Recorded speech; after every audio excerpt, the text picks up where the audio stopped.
Welcome to the WanderLearn podcast. I'm your host, Francis Tapon. In this episode, I have, again, Nejc Trušnovec. He is a war analyst who's based in Slovenia. He has been following the conflict in Russia and many other wars very closely. He's one of those nerds that likes to do this kind of stuff. He gave a contrarian prediction the last time I interviewed him, which was just less than 1 month into the war. And in the end, almost all his predictions came out to be quite accurate. So I had to talk to him again. And once again, he makes some, what I think are some crazy predictions about where this war is going to go. I'm not 100% convinced that he's right. I'm quite skeptical, as you'll hear.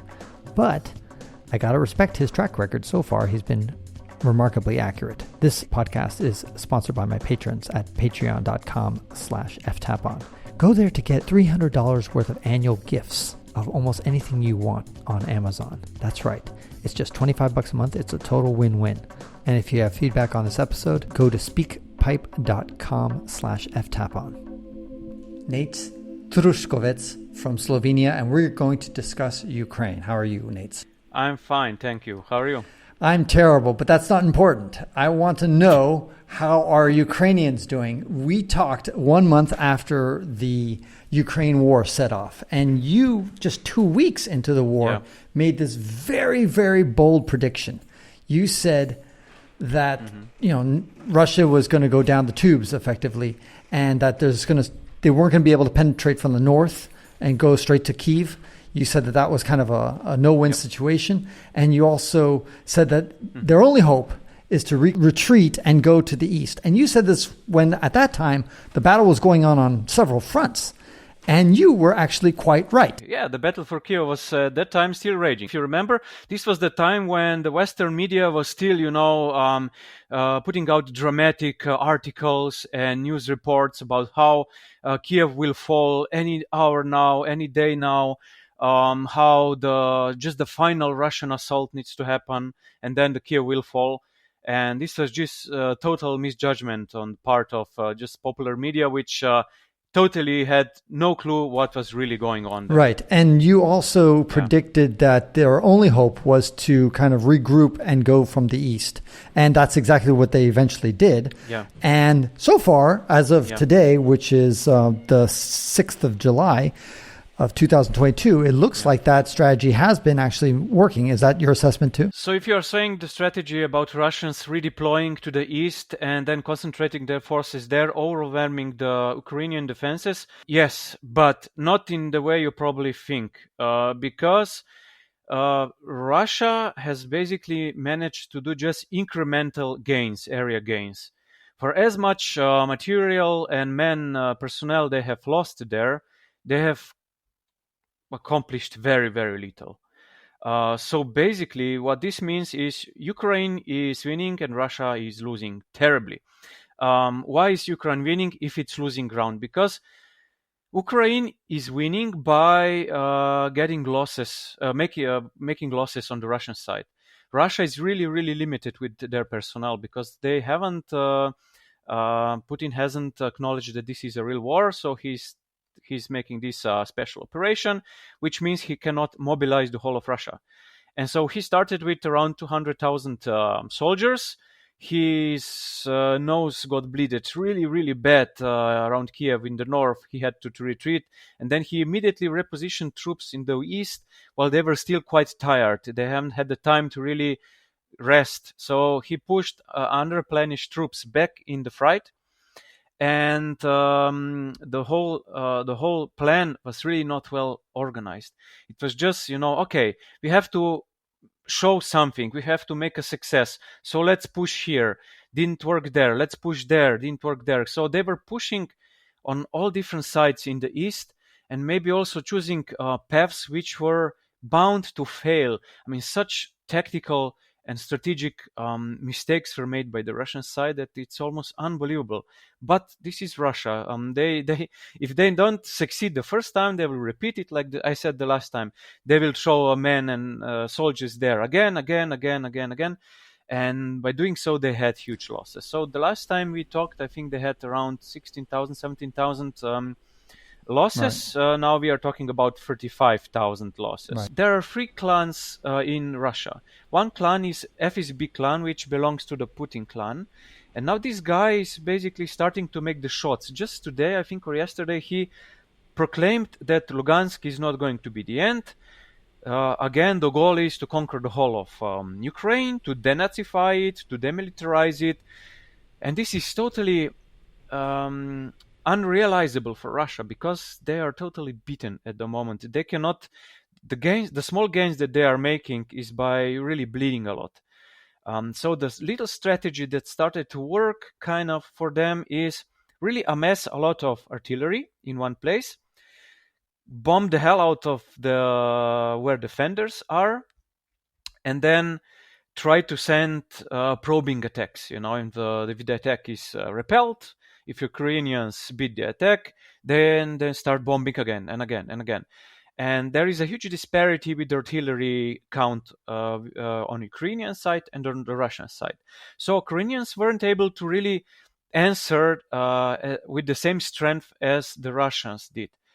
And there's also kind of a disparity between how they fight with artillery. Russia just, shoots in general area, while Ukraine is sniping Russian positions.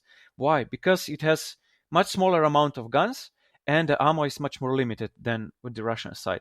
So they adapted and started to really try to snipe their positions, their park vehicles, and so on.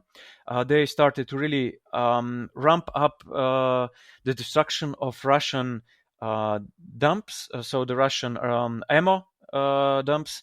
And this is really doing a very meticulous job because Russia needs ammo quite close to where the fight is going on, because they have really small amount of trucks available to put those ammo to the soldiers, to bring it to the soldiers on the front. So they need to have those dumps somewhere close to the railway stations. They put those ammunition down. It has to be quite close to where the front is, and then they have enough trucks to really disseminate this ammo with their army. But what is happening now, these ammo dumps are starting to blow up one after another. Why? Because Ukraine acquired long-range weapon systems from the West, which are doing a great job now with, sniping these very important points, logistical points, ammo dump points, and are wreaking havoc with Russian army. So how long Russia can continue doing this? I mean, I was personally quite surprised that I was not surprised that the north, as I said, collapsed like I predicted. The north collapsed completely. I said that around Kharkiv, the Russians will maybe have a little bit more success, but I think I was wrong in predicting that sooner or later Kharkiv will fall also from Russians. They were almost pushed to the border, and then they regained some land there. So I was wrong with that. And I also said I think that I would be quite surprised if the Western Front would basically become a frozen conflict. It could still be, but by the way Russia is doing now, I would again be really surprised if the conflict would be frozen and the area would remain the way it is. So like a static positional warfare, like it has been going on for a month now in Severodonetsk and Lysychansk. I would really be surprised, because Russia really was scraping the bottom of the barrel for all the extra personnel they were trying to get. So they were already very low on personnel, on people who could fill in the gaps. They then made some quite nice tricks by trying to bring people from all over Russia to give them nice sums of money. So they managed to bring in lots of Russian minorities, like the Buryats and other minorities. And if you see the percentage of how many minorities how many soldiers from those minorities were killed versus the Russian soldiers were killed, there's a huge disparity. So basically Russian soldiers at the moment are are a bit more in the background, manning the artillery, while the Russian minorities are put forward. And another trick is also the Lugansk and Donetsk People's Republics soldiers are basically used as cannon fodder. They are the ones who are testing, if the positions have been sufficiently destroyed with artillery bombardment or not. So they get just decimated. And the current estimate is that 55% of the whole those two republics military personnel has been either killed and or maimed. So imagine this: 55% of all the personnel from these two republics is basically out of action. Stalin, if I remember correctly, correct me if I'm wrong, that he basically purged most of his generals because he was kind of afraid. And so it was right before World War II, I think, was when he did his big purge. And so he didn't have any competent generals when the war started. So World War II started off on a really bad foot. But eventually the great Russian bear got its act together. Will the same thing happen this time? Because obviously Russia got off on a bad foot. Can they turn their story around? So it's a bit different from then, because now the Russia started with the usual generals that they had in stock. There were no purges before they started the war. And then it was apparent that these generals are totally crappy, really not doing their job really well. So the purge started as the war was going. Many of the high-ranking generals and the ones leading the war were purged, were changed, swapped with other guys. And it's one really funny event when there was this guy who was fighting in Afghanistan. He was retired, really keen on vodka. He basically drinks 1 liter of vodka a day, it is reported. And he was then put in charge of a special military special military of Russia. Huge guy, very fat one. They had to create a whole new uniform from him, and they were not able to put any stock body protection on him, so they had to combine two, the two, to be able to protect him. It's so funny. So what this tells us is that Russia is really struggling with their generals, with their personnel. Not to say that amazing number of the colonels and lieutenants and generals were killed in Ukraine, which is unprecedented, really huge amount. So the ones who were semi kind of capable of leading the army were killed off. The ones who were then brought in are not really good. Not to say that even the ones before were not really good. So it showed that it's really a hard thing for Russia to overcome. I don't think they can overcome it.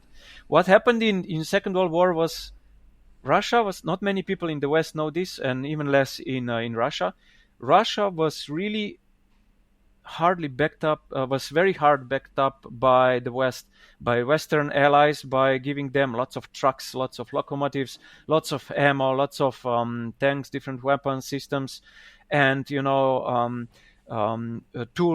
systems, so they could build up industries in other parts of Russia which were not occupied, and then start ramping their production.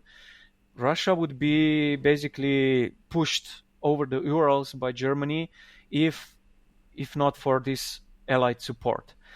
What is happening now is that Russia has no support. It is totally isolated from the whole of world. Even China has turned away, because I would say if Russia would be successful in their undergoing in Ukraine from the get-go, then China would probably, be more keen in helping them out with everything. But now even China is not willing to help them. And because for China it's more lucrative to remain business with the West and the whole globe actually than help with Russia, which is there's just a small percentage of trade for them. So even Russia, having basically the same type of autocratic system, you could say a fascist system, like similar to Russia, is turning away from Russia, which is basically really making it much more harder for Putin. Your predictions were pretty spot on. One of the things that was not spot on so far is that Putin would be taken. There would be a coup d'état that he would be taken yes. out. And so, do you still believe that's going to happen? Okay, yeah, good point. Oh yeah, definitely. And now the signs are even more stronger for that. What at the when we were talking the last time, the nationalists and the imperialists, these are the two other factions in Russia, the so-called clans, which are organized and they are not cooperating with each other. There is an internal tension between them. And of course the FSB clan, which is direct connection with Putin. There's also always been some meddling and tensions between them, but now it's really getting very heated. All the patriots, all the nationalists which didn't dare to speak against Putin are accusing him of basically screwing this war, that it was his fault. So they still don't recognize that, no, it was not just Putin's fault, the whole system, the army was so corrupt, it couldn't really, make it up for the deficiencies. But of course, Putin started it, and he should have been better informed that there's no way he can do this. Because if you remember, USA was informed before it happened, quite a lot informed of what is going to happen. They knew what the Russian plan was, where the main Russian military trust will happen. So it was basically Putin should have called it off by then, but he didn't. He went on regardless with it, with the war, and at that time, the moment he decided, he lost the war already, because there was no way he could win it. The way the army was set up, the way everything works in Russia. He would have to mobilize the whole of Russia. Then he would maybe have some chances of winning there. But since so many months have passed and still he hasn't mobilized it, although the war has went so bad for him, it means only one: he's really, really afraid to do so, because if he proclaims general mobilization, he will be immediately deposed. He cannot withstand the pressure. Even now, before doing the general mobilization, his chair is already very shaky. In the Duma or one of the parliament there, that they actually said that they're going to try to mobilize part of the economy to produce more weapons. Yeah, just recently he proclaimed that. But the thing is that you have to mobilize for war before the war starts, because when you mobilize your economy, it takes a lot of time when you get on a war footing, really proper war footing. And not to say he's lacking all the proper, more high-tech elements, gadgets that he's not getting anymore from the West. So, for him, in order to be able to establish, like I said last time, to establish like a war economy where high-tech material can be produced, takes years. And it would really be hard for him to pull off, because the whole of Russian society is basically not very modernized. It's not very inventive ever since Soviet Union fell apart. It's just not as inventive as it was before. And basically what they were doing, it was just they were scavenging the military equipment that was available from the Soviet times, upgrading it to a degree, made a few advancements here and there, but because this high-tech modern stuff is so expensive, and because the kleptocracy was so prevalent, they weren't able to even produce Armata 14 tanks, which they were sure they will produce in huge amounts, and their modern rockets basically are very, very low in stock. What Russia is very good in is with PR stunts. They would create like a supersonic rocket, and then they would, put make the Western media be in shock and of like, wow, amazing what Russia did. We don't have any protection for that. We are screwed. And so this was basically playing on what Russia wanted to do. So they were acting more powerful all this time that they actually were. In this war, it was quite clear from the get-go that they're just paper tiger. And they are not global force at all. They are not even a regional force anymore. And this is why I'm predicting the problem will start in Central Asia now, because the vacuum will happen. Because when Russia will not be able to tend to those regions anymore, Central Asia is like the Balkans. There are many different ethnicities there. You have a dictator which supports one ethnicity, and then the other ethnicity is usually pushed a bit aside. It's there are tensions which they can now spark up because those dictators cannot turn to Russia like they could before. Russia would then send special military forces there, take care of the dissidents, of the riots, and then things would be back to normal. But now Russia cannot do this anymore. You're talking about the Central Asian countries like Turkmenistan and Uzbekistan and all those towns? Exactly. Yeah. Okay. So what do you predict then, Nejc, the way things are going to go? You give Putin how many more months in office or how many more years? Because here's the thing is I think that maybe his strategy is just to kind of hold the line and take Donetsk, at least hold the line there so the battlefront doesn't move. We're in a stalemate for months. And during that time, ramp up production and get his butt going again. Why can't that happen? This would be really hard for Russia to pull off. First, now that they have conquered Severodonetsk, Lysychansk, they have now bumped into a huge fortress of the Ukrainian defenses. And their artillery will not be able to help them now.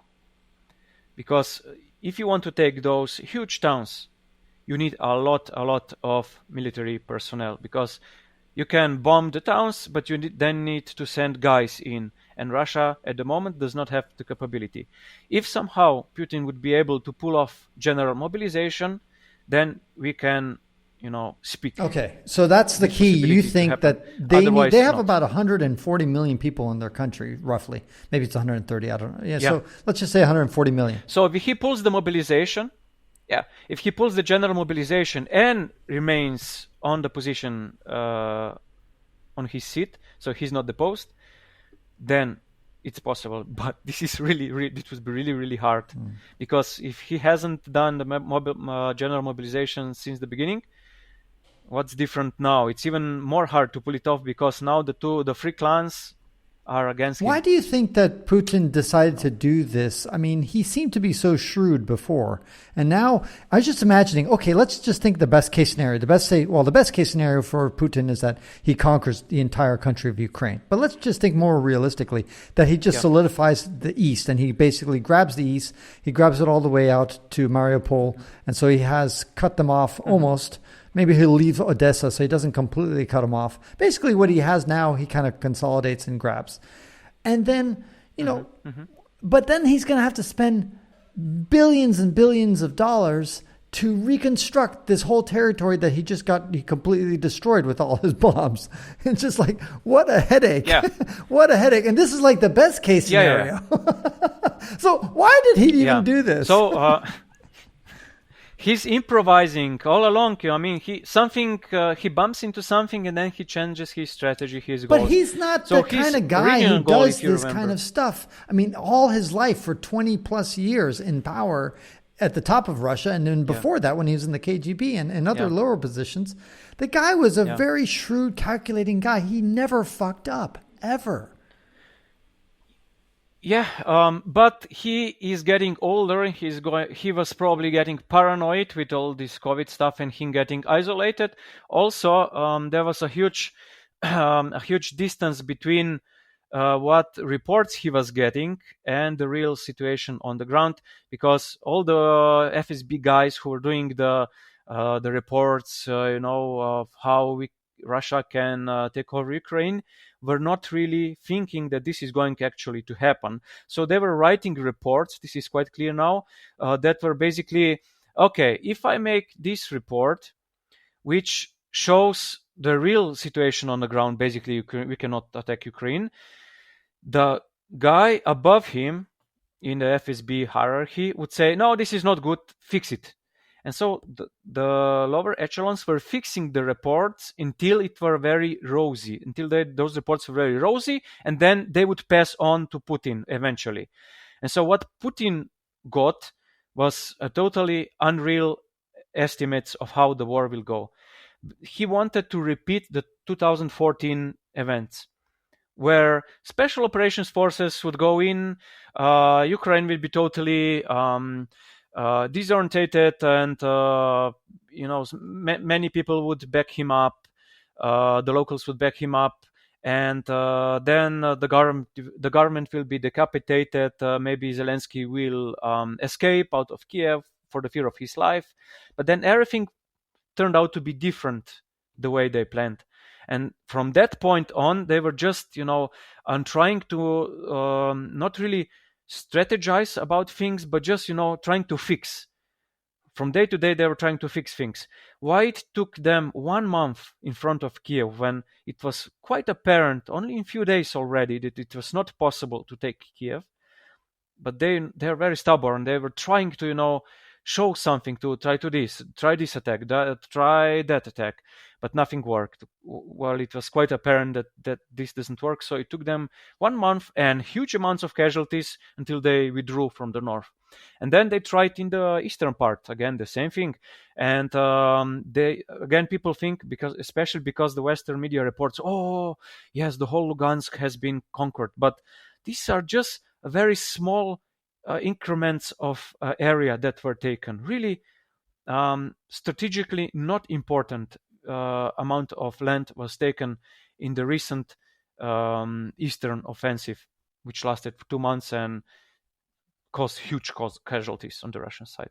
So, of course, okay, they can say now the whole of Lugansk region is now Russian. They will try to take the whole of Donetsk region under them, but they will not be. I predict that they will not be able to do this. They will stop where they are now, and they will probably collapse.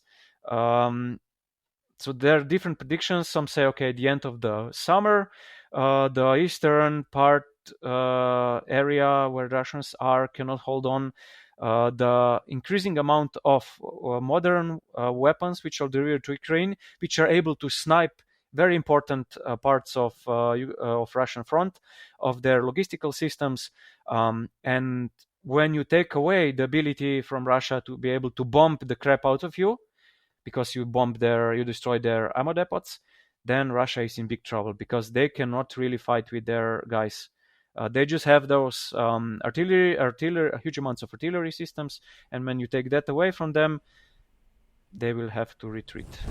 Wow! So give me your rough timeline that you think it's going to be over. That they're going to start retreating by the winter.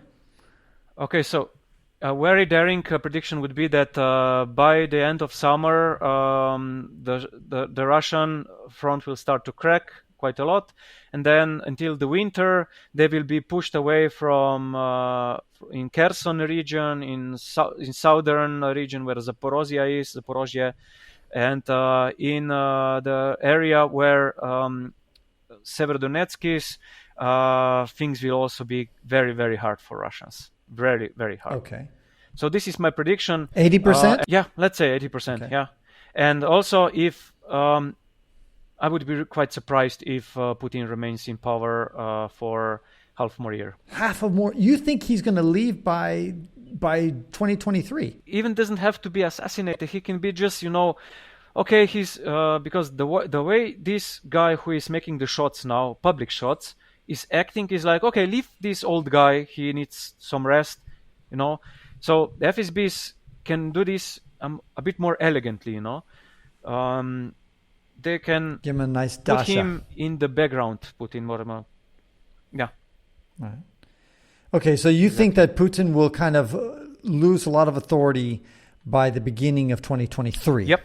I know none of these predictions are 100% certain. You're not 100% confident of these things happening. So just give a number, like a percentage that you think, how confident you are that Putin will lose a lot of his power by sometime in early 2023. Are you talking about 60% chance? I'm 60 to 70% chance of that happening. And I would say that there are some chances also of Russia starting to go into internal squabbling, and all these clans which are already bickering a lot at the moment might go into an open hostilities. So Russia might enter civil war in the next on the year. 100th anniversary of their civil war, practically. it's back that the one that brought Lenin to power. So, and imagine what happens.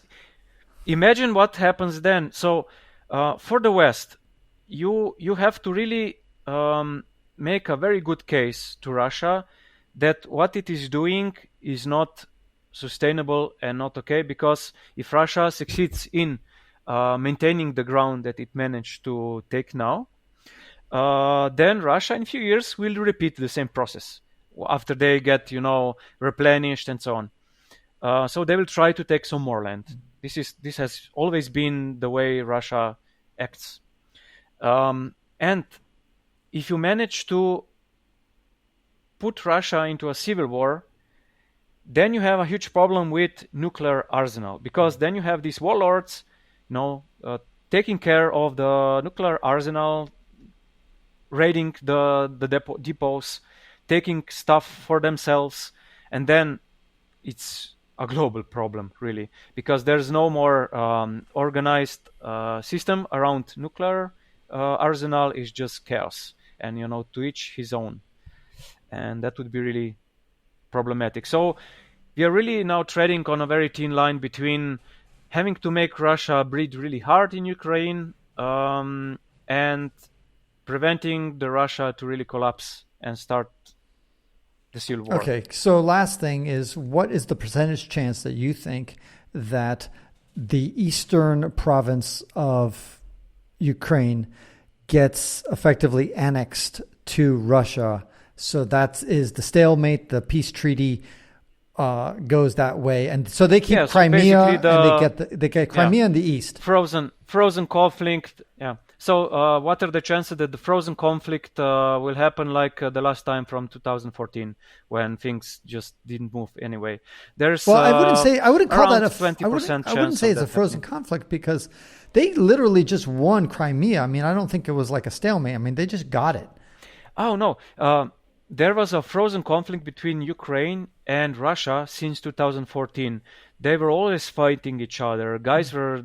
I see what you mean. You're talking about, but that was mainly in the east, and not so much in Crimea. Crimea was cemented. Yeah, that's what I mean. Crimea was cemented. So Crimea could get into Ukraine hands, but only if Russia enters civil war. When there is such huge chaos that there's no central authority, to each his own, then Ukraine can go to Crimea and take it back. But I think chances for that are small. Yeah, they'll probably ask for independence, and they want to be yet another republic in a country by themselves. Do something stupid like that. Yeah. Anyway, interesting. While in the east, the Donetsk and Luhansk regions, I'm quite sure that Ukraine will be able to retake those areas. And then it will fall on Ukrainian shoulders to rebuild everything that was destroyed. Because, Russians don't really distinguish between, areas. They just bomb the hell out of everything and destroy the towns completely. 90% of infrastructure is destroyed. Right. And, it will be also on the Western shoulders to put on like a Marshall Plan to rebuild stuff. Right. So huge opportunities for construction workers from the West to go there after the war.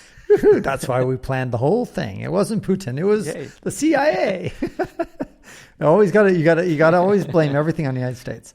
Great, Nate. Thanks so much for the update. I really Sure. appreciate it. And we've got the summary: 80% chance that you think a pretty bad defeat for Russia, including a 65% chance that Putin will get out, and about a 20% chance that the best case scenario, well, not the best case, but one of the better cases for Russia, which is 20% chance that they will actually solidify and cement control of the eastern region.